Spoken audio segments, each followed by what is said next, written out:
This week on Dig Me Out.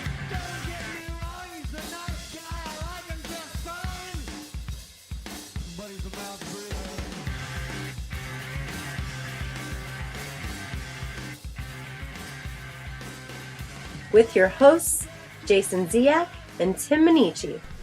Jay, we're back again with another episode. Thanks to our Dig Me Out Union at Patreon. You can help us make the next episode happen. Make it happen, Jay. Let's do it. We're going to make it happen. Just by joining us at patreon.com/dig me out. Jay, I was perusing over at iTunes. I noticed we had an uptick in reviews. Not reviews, in stars. Oh, yeah? Yeah, we were up to like 60. We're you and Katie logging in as different people. Diligently logging in, creating fake iTunes accounts. But no, someone... Hey, Nina, can you create an iTunes account? See those pretty stars? Click on the far right. Someone complimented us because we correctly identify the web address as /dig me out because it's so common to say /, I guess. Yeah. So we're not heathens. They gave us 5 stars for saying /. So we're civilized human beings here. Right. We do try to use the proper nomenclature when it comes to web speak. Speaking of Patreon, Jay, we've got some new patrons to thank right now. Let's do it. Ryan McIntyre, Alex Gibson, Jeffrey Becker, all joining us at the $2 level. Thanks, guys, for joining us. Thank you for organizing. And then also Scott Witt jumping up, and Gavin. I was going to call him Rossdale because he's such a star. He's such a star. I'm sure he'll love that. No, our good friend Gavin Reed down in Australia, he jumped up. He's now a part of our board of directors who helped us pick our round table for February, which people will probably know what that is by the time this episode comes out. And if you are a part of our Patreon crew, the Union, the hardworking folks, you are responsible for the album we are going to be talking about on this episode. It's back from our December poll. It ended on the 16th of December. A whole bunch of votes were cast. We had an overwhelming winner on this one, Jay. This was no doubt. Never close. This is a runaway. This was like Clemson got up on Alabama. It was right. Over. You know what I mean? Yeah, I just sneezed and lost my voice, so give me a second. All right, well, Jay, I'm going to go over what the votes were and who was in that poll just real quickly so people know. I'm back. You're back. Okay. All the way at the bottom were the Crockett's with 1 vote. We may be skinny and wiry. 2 votes was Uncle Green, Book of Bad Thoughts. 3 votes was the Honey Dog, Seen a Ghost. 4 votes was Sinead Lowen, No Mermaid. At 5 votes was Jebediah, Slightly Odd Way. Tied with 6 votes was UMI, Hi-Fi Way, and Tommy Keen's Isolation Party. And then the overwhelming winner with 14 votes, the Jesus Lizard and Goat. Greatest of all time, Jay. That's what that stands for. Tom Brady. Yeah. Whoa. Sorry. Whoa. Sorry. So. Recommended by Johnny Hooper. Who commented, strangely enough. Here's what he had to say. He said, well, since I nominated the Jesus Lizard, I guess we know where my vote went. For me, it's without a doubt one of the strongest records of the 90s and quite possibly the definitive noise rock record ever. David Yow is in that upper echelon of great frontmen, and Dennison, Sims, and McNeely are 3 of the best players I have ever encountered. Aside from Nick Cave, the absolute best band I've ever seen, best live band I've ever seen. Oh, wow. Wow. I mean, them some strong words there. Sets the bar high. It does. So when you submit an album on digmeoutpodcast.com/suggestion, you can tell people why we think we should, or why we should review this and why Dig Me Out listeners will like it. He said kind of the same thing, but took it even further, saying quite possibly the crowning achievement of 90s noise rock. So this is it. If we're going to talk about 90s noise rock, this is the record, apparently. Wow. There you go. So some other folks chimed in on this record as well. Frank Garcia Hell said, Jesus Lizard for sure, one of the best sounding albums Albini produced. That would be one, Steve Albini. The moment this album starts, it grabs your attention in a big, bad way. Monkey Trick is such a kick-ass song. The only criticism is that it sometimes becomes redundant, but they pull off some interesting riffs and tricks to keep it interesting. Bummed I never saw them live. I bet it's a great show. Who knows? Maybe they'll do another reunion. Did you read Scott's comment? Oh, I voted for Sinead Lohan because she must have heard from dozens of people, of record people, about changing her name. That's probably true. That's a good one. I meant the other Scott, but Scott Halgram said, I mean, at this point, it's obvious it's going to be the Jesus Lizard. I mean, fuck, I guess you have to cover that at some point. So, good point. I guess we're obligated at some point to do this record. But if the angle isn't fabulous guitarist plus charismatic vocalist creating garbage, then I guess you're not me. Ha ha ha. Well, we'll see about that. Okay then. See, a bunch of people went with UMI. Darren Leach said UMI for me. One of my favorite albums of all time. Still holds up. Whitney Beeler going with UMI. Never heard a single thing by them. We already reviewed them, Whitney. Go listen to our episode. What other? Oh, Ian Wobble, UMI, Hi-Fi Way gets my vote. One of the finest things the band ever released. I'm very interested in your reviews. Reviewers looking into this as a huge improvement with much better songwriting than Sound As Ever. A high point in alternative rock in Australia. Keith Sawyer said, wow, well, I thought Jesus Lizard for sure. Great memory seeing them live with Girls Against Boys at Irving Plaza. Pure energy, and Goat is their finest set of songs, but don't overlook Tommy Keen's Isolation Party. And then Steven Musinski said, greatest of all time? Fun little nerd fact, Ken Andrews said the main reason they decided to work with Steve Albini on Comfort was because of two records, Goat by the Jesus Lizard and Pod by the Breeders. I absolutely adore this record and hope it wins. Interesting about those two records, Jay. That is really odd. Ryan Bird said, I saw Jebediah open up for the Get Up Kids in October of 2000 without knowing anything about them. Their scrappy alt-rock sound definitely stood out on a night of completely emo. And then Patrick Testa. Wow, there are many interesting options here. I scanned the whole lot of these records, and I would be cool with UMI, the Crockett's, or Uncle Green. I wouldn't throw my vote at Sinead Lohan, Tommy Keene, or the Honey Dogs. While they seem fine and dandy, they're just a bit bland for my taste. I like what I was hearing from Jebediah, but I have to admit I grew tired of them after 5 songs or so, and there were probably another couple dozen to go. So that brings me to the Jesus Lizard, which should win my vote for the sheer power and nuts of that band. Continuously showed up all through the first half of the 90s, but last I'm going to give it to an underdog, Uncle Green. So there you go. You went with the underdog. In this case, the underdog lost. Uncle Green beat the Crockett's. Oh, it did beat the Crockett's. That's nice. That's cute. All right, just a brief.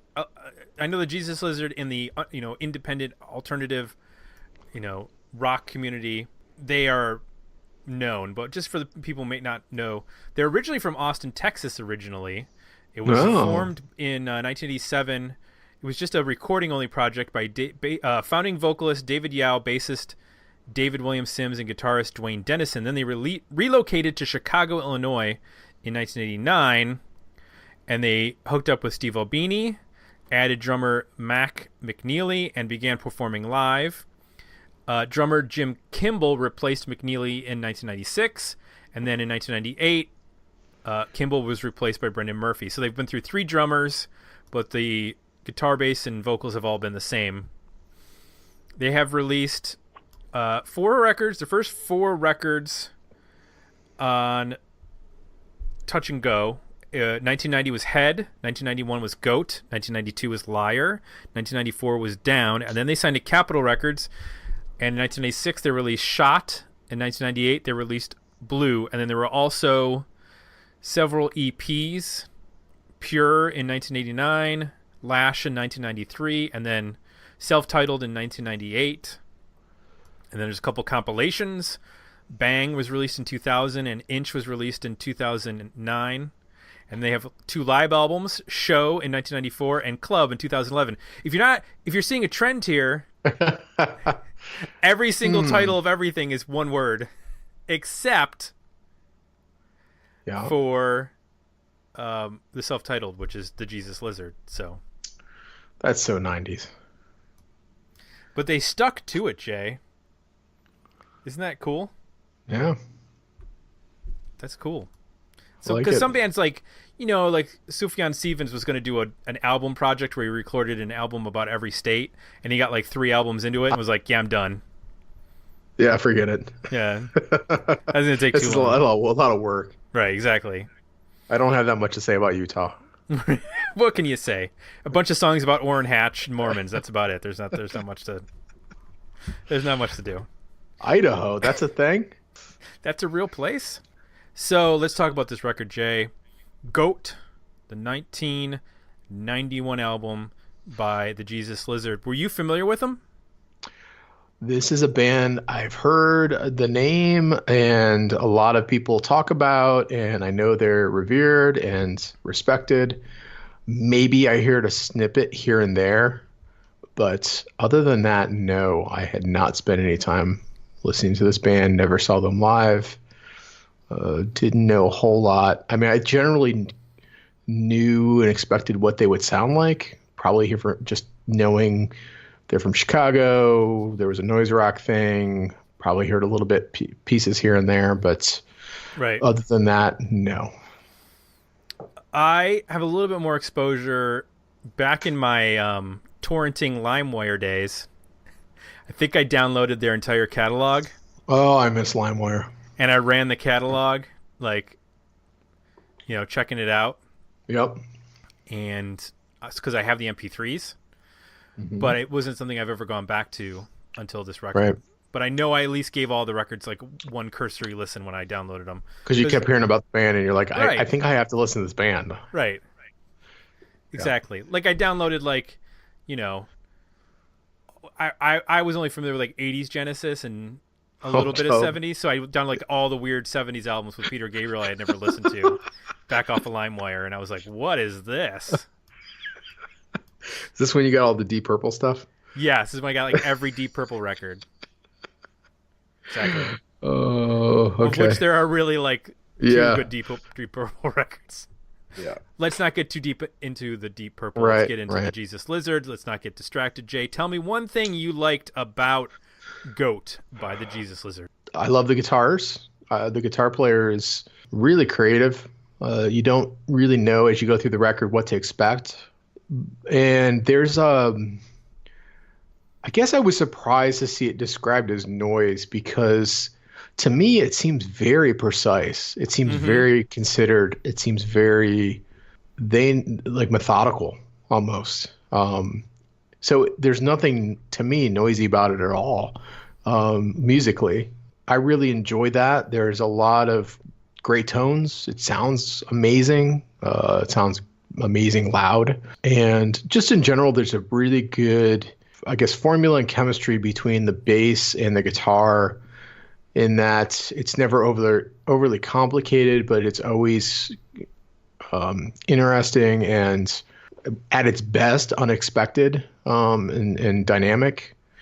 So, and there's some just great guitar parts, just very tasteful, well considered. You can tell like he knows how to play.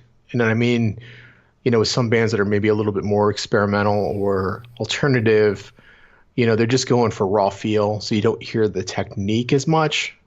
And with him, like, you get the feel, but you also can hear some technique things going on where you get the sense that this is somebody who studied guitar and knows how to play whatever they want, and this is what they're choosing to play, which is a whole other thing than I'm playing this because this is all I know how to do.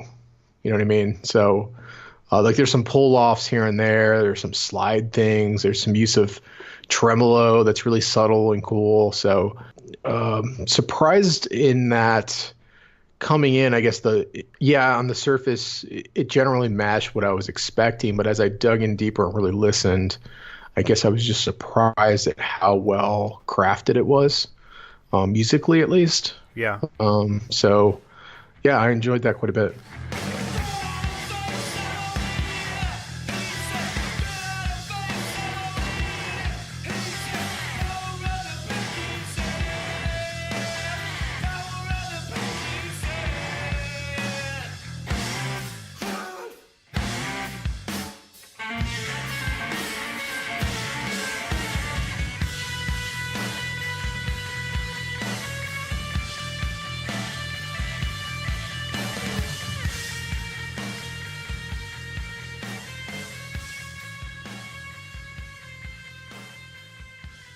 Yeah, I completely agree with the word precision in the sense that all of these songs are so tight and like the way that the instruments are playing off of each other and the way that they give each other space in such a anti-noise way, which is so weird that now that I'm actually like sitting down and like really digging into this, like other than David Yow yelling, I don't see how this is noise. It's aggressive.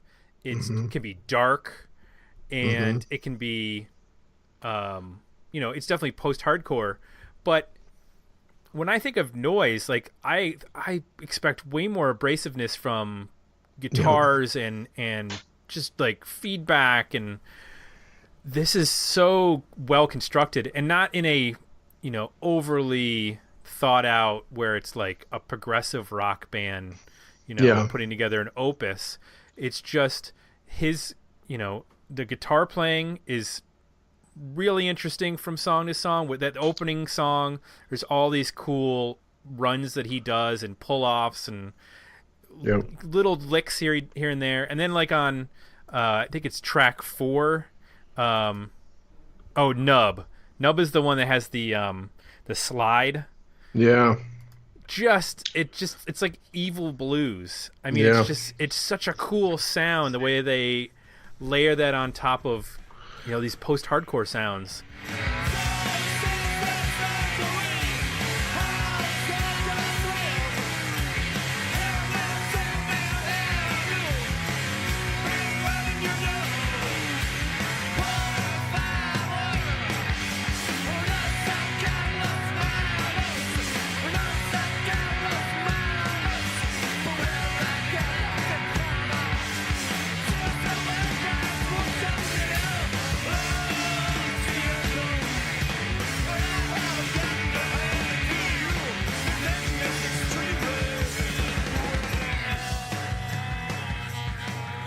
That to me, I kept digging into the guitar. Yeah, the guitar is the thing that like kept locking me into like really paying attention because of how much he was doing.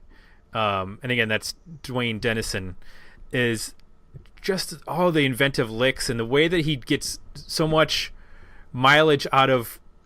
He's not. I don't hear like he's not effect heavy, No.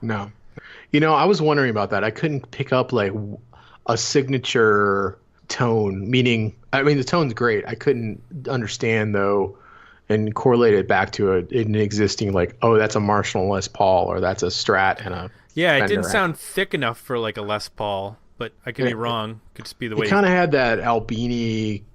I don't know. He has like a particular guitar tone that a lot of his records have. It definitely felt into that. Like it had a bit of a metallic kind of tinge to it, but it was still full. Yeah. I don't know what guitar wise or amp. Usually we can kind of get close, but I have no idea what's going. Maybe a SG or something. I don't know. Perhaps. But it's definitely a thinner body. Yeah. Of a guitar sound than I would assume that a heavier band would use.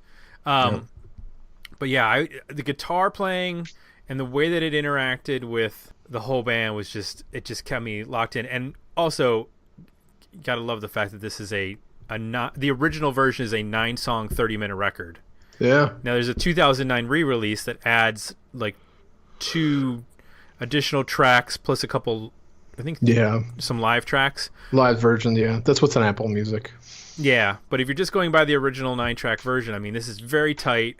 you listen to and you go, oh, okay, I want to start that over again, and hear those performances again.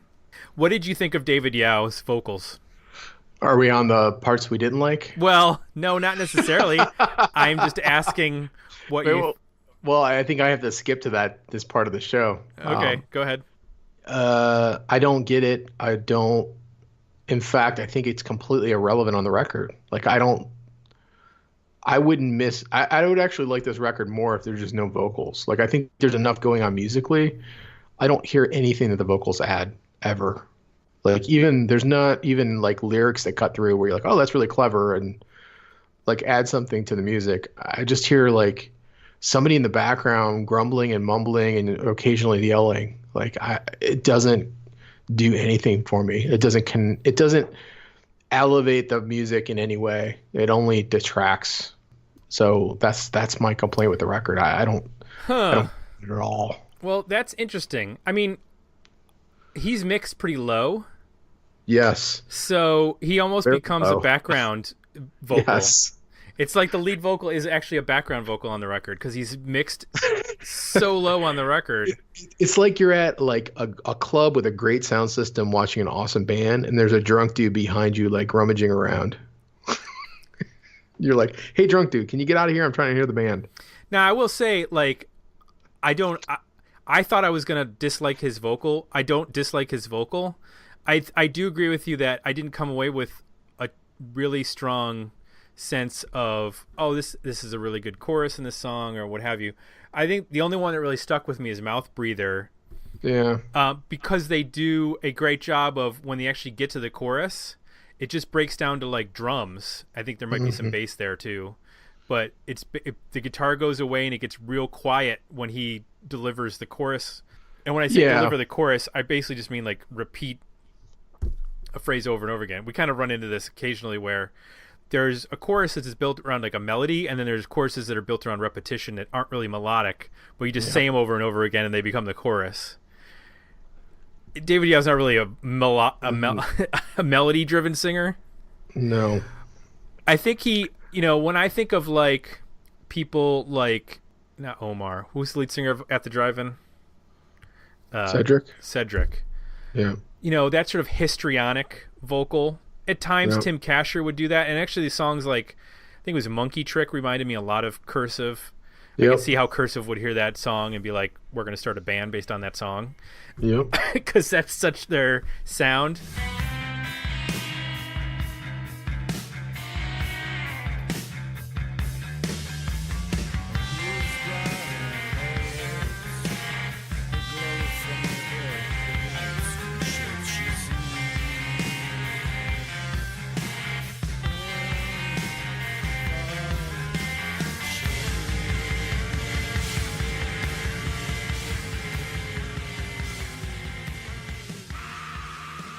I kind of looked back and I went, oh, okay, I see where all these bands were kind of, this is probably one of their influences in terms of you can kind of let loose, and the vocal is an instrument as opposed to the vocal is, this very thought-provoking, deep thing. It's just, it's supposed to be on par with the guitars and the vocal or the guitar and the drum and the bass.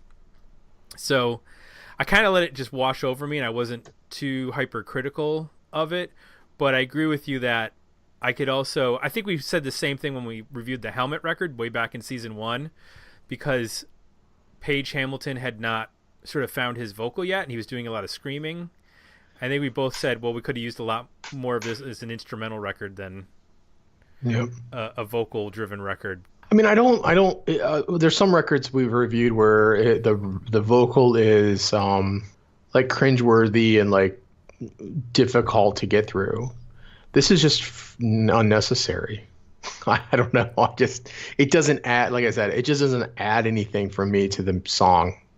Mouth Breather, there's, they kind of cut and give space for the line to be delivered, and it's a, fun little line, but that's about it. I just don't, I would like this record as much without any vocal track on it whatsoever. It reminded me like a song like Seasick, where he's like just yelling, I can't swim. Yeah. Well, and he does the repeat thing. Like he'll say a phrase 3 times, but 3 different ways. I Right. can't swim. I can't swim. I can't swim. You're just like, are we gonna do this whole record? It Like, reminded me of Marquis Smith a little bit from The Fall yeah. Yeah. in that sense, where, Yeah. again, I think that's a very acquired taste where you either dig this guy who's just sort of spouting rather than singing, and you dig that, and occasionally I do, but You're into the spouting. yeah, I don't know how else to put it. Yeah. Well, I mean, you started to get on this band is obviously very influential, and I did hear Oh, that, yeah. and I think they're influential. And this is part of maybe why I reacted to the vocals negatively. They're influential on a lot of really great bands. At the Drive-In, Cursive, two you mentioned. I'm totally on board with that. Probably dozens and dozens of other bands that we love that were influenced by this band. I think they also probably influenced a lot of bands that we played with and couldn't stand for 3 seconds. Like, I felt like parts of this record, when it didn't work, I was just taken back to like, oh my God, I think we played with a band like this, every night that we ever gigged, Well, I whatever, think however what many some hundreds of people- shows we did. I think Because, what people pick up on is the aggression, yeah, but they turn it into this like aggro thing, yes, and it becomes a macho pose with these shouted vocals over top, as opposed to, I don't think that's what David Yow is going for. yeah, no, I could just, but it's one of those bands where you could hear people with no talent or nothing to say, hearing and going like, oh, I can make a band like that. And then there were thousands of bands like this in the 90s. Yes. Yeah. And we played with maybe half of them. It just took me back to like, long nights in bad bars listening to the terrible music. Yep. I totally know which bands you're talking about. Yeah. Yeah. Yeah, because like I said, I think you can listen to this and go, oh, well, I can shout, and I can get somebody who has, a similar, tune to drop D and get some heavy riffs out of it, and then there you go. And I'm sure Helmet sort of produced the same, Oh yeah. response that a lot of the post-hardcore bands did. But the thing about that is that this band is so honed on their guitar tones. The bass sounds amazing. The drumming is great. You got Steve Albini putting this all together. I mean, it sounds amazing. And all those bands that were doing a poor facsimile were playing through solid state PV amps. Not actually practicing. I mean, you can tell that this just sounds to me like they work this shit out. Yes. When you listen to Then Comes Dudley, that just sounds like something that they just spent out, days and weeks in the practice space working through all of that, how they were going to play every part and who was going to come in when, and just getting everything right. So, yeah, I mean, this is totally different than the bands we're talking about that kind of took this inspiration but didn't put the work into actually making it, come together and be sharp. I think there's a misconception that people think when bands are slower and they play like mid-tempo to slow tempos that the songs aren't like as complex or as difficult to construct, but oftentimes those are the hardest ones because you're trying to fill space by playing slow when you're playing slower, but you have to fight against overplaying and being too busy. So then you got to find this like really good balance between, am I playing the right notes where I need to be playing them and also complimenting my bandmates, but also, is this too busy or is it getting too empty? And it's when you're playing faster, the rhythm sort of fills in some of that for you. Yeah. They're playing in tempos that are very difficult for a band with one guitar player to manage. Yep. It's hard to make that sound big and keep it interesting and not fall into the typical like soft, loud bullshit and just stereotypes. So yeah, I mean, it's really well done, and it's effective in that tempo too, because then you get this really cool, just kind of dark driving consistent feel to it that never seems. I mean, there's some songs on here where they pick up the rhythm, and I think it's a little less successful to me. But like South Mouth is an example. But yeah, I love that just real driving kind of persistent rhythm, but just letting the guitar kind of explore and be creative, and just that contrast between how the bass and the guitar play. Great bass tone on this record too. I don't know if we mentioned that, but really cool, gritty, grinding kind of sound. I think that helps quite a bit in terms of the overall fullness of it. I think you got to get, if you're going to have a three-piece playing in this kind of tempo, I think you need a bass tone that covers some of the guitar sonic space. So, he's got the low end covered, but he's also got some grit in the bass tone, which makes it sound full. Like you get a full spectrum of the bass covering a lot of ground, and then the guitar coming in and really being able to be chimey and dynamic. So, Jay, there was one single released. It was Mouth Breather. Okay. It didn't really... It made some, best of lists, but that was it. Not surprising, right? This isn't a radio band for 1991. No. This is even before Nevermind comes out. Right. So this is pretty mind-blowing for 91. Right. So that's not shocking that this was not all over radio. So let's talk about overall ratings on this record. Worthy album, better EP, or decent single? Man, it's so short. I really like Then Comes Dudley, Mouth Breather, Nub, Monkey Trick, and Rodeo and Juliet. I think that is a rock solid, 5 songs. The other tunes are in and out. The vocal becomes more of a problem. They go into some areas musically that are a little less interesting in that they're more simpler riffs, alternating kind of 2-chord things, less dynamics. I'm going to say EP. I know I'm going to be in the minority here, but I just feel like that stuff is just so solid. I would just love to hear more like that. I think the stuff that doesn't work is just, it's close, but I'm going to go with an EP. Well, I'm going to disagree slightly. I think it's a worthy album. Again, it's only 9 songs in 30 minutes.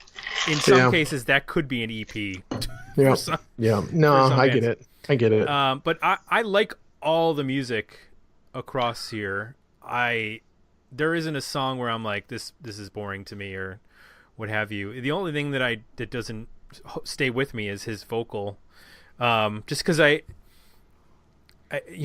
don't think it's presented as if it's the most important thing in the band. The way it's mixed, it's like it's mixed so deep that there's some parts of the songs where I'm like, I'm losing it completely. So, but yeah, I think it's a worthy record, and I want to go back and check out some of the other records too. I know that this one is regarded as this is the one. The one. So I'd be curious to hear, were they noisier on the first record, and that's why they were called noise rock? Because I still not getting that. Yeah. That term. I get maybe in 91 I could see it, but I don't know. In hindsight, this isn't very noisy at all. No. Because then if that's noise rock, then the bands that we talked about that were influenced by them or sound like they were influenced by them would be considered noise rock because they were doing essentially the same thing. Yeah. So, I don't know. I mean, to me, Shellac's a lot noisier than this. Yeah. Oh, yeah. And much more abrasive. Yeah. So, we got to thank our patrons over at patreon.com/digmeout for voting for this record. They just voted for our February album, and we'll be talking about that one soon. Might have a tie-in to the one we just reviewed, and we'll talk about it then. You can join us at Patreon to support the podcast, join our union, and just the $2 level, you get one of these cool Dig Me Out Union stickers. Yeah, put that thing on your laptop or your guitar case. Yep. Represent. And if you like what you heard, please consider leaving us some positive feedback over at iTunes. For Jay, I'm Tim. We're out, and we'll be back next week with another episode of Dig Me Out. Thanks for listening. To support the podcast, visit www.patreon.com/digmeout and become a monthly subscriber at www.digmeoutpodcast.com, where you can find links to our Facebook, Twitter, and Instagram pages, as well as our merchandise store at Zazzle.com.